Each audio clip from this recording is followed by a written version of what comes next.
unprecedented and absolutely offensive that we are dealing with this kind of trash talking and this kind of assault upon a woman in the presidential election. Women against sexual harassment gathered in droves in front of the State House right outside Governor Christie's office to demand that he ditch Trump and resign as his transition chair. During Wednesday night's debate, the issue of sexual harassment took center stage. Trump was asked of the recording in which he was talking about how he kisses women without their consent and grabs them by the you-know-what. He was asked about that, and since he made those comments, 9 women have stepped forward alleging that he either kissed them or grabbed them without their consent. Those stories are all totally false. I have to say that. His opponent, Hillary Clinton, pounced on that. A number of women have come forward saying that's exactly what he did to them. Assemblywoman Sheila Oliver is leading the charge in trying to get Governor Christie to resign from Trump's team.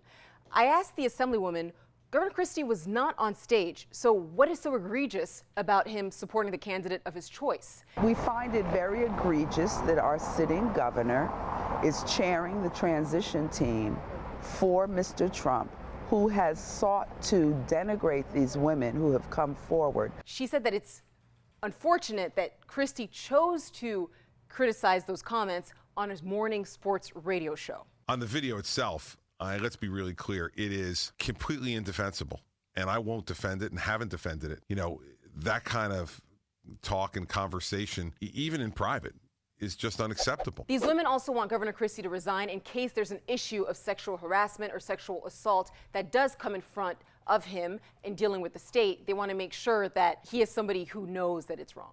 It's such a stupid issue that Sheila Oliver is bringing up, because we talk about words, not actions. Most of the women who have even spoken up, there have been witnesses that were in the same area, whether it was on the plane or in the house or whatever the issue was, that have come out and said none of that happened. Not only that, one of the women was quoting, and this is in the New York Times, lyrics to a song to describe what had happened. So it's very hard to separate fact from fiction with things like this. CNN did a poll right after the debate, and it was evenly split on how people viewed Trump and Clinton on the issues. So if we just got this whole thing back to issues, it would be a much different dialogue, and I think that's unfortunate. I'm personally offended that you think that sexual harassment and sexual assault is not an actual issue. I didn't say that. That doesn't equate as but in I terms didn't say of, that, you said it wasn't an issue. I said you said we this should get, issue, you said we should get back to the real issues. Yes. That is a real issue right now that we're talking about sexual harassment, sexual assault, and that's why these women are at the State House. I'm sorry, Bill, it is an important issue, and we're having that conversation. Listen, it can't just be Sheila dismissed. Oliver is so desperate for a headline because nobody knows who she is. This is a desperate It's not attempt just Sheila to Oliver. get a headline. There are many women at the State House. There's a whole coalition of women against sexual harassment. How many? Most women are against sexual harassment, Bill. This may be a shocker to you. I would say every woman is against sexual harassment. Do not want to be sexually harassed. Sabine, it's this a is very about important comments issue. on a bus. It has nothing to do with sexual harassment, nor does it have anything to do with sexual assault. This has everything to do. This has everything to do with political grandstanding. Anyway. One thing that we have all witnessed is Christie is doing what he does best, and he's mum.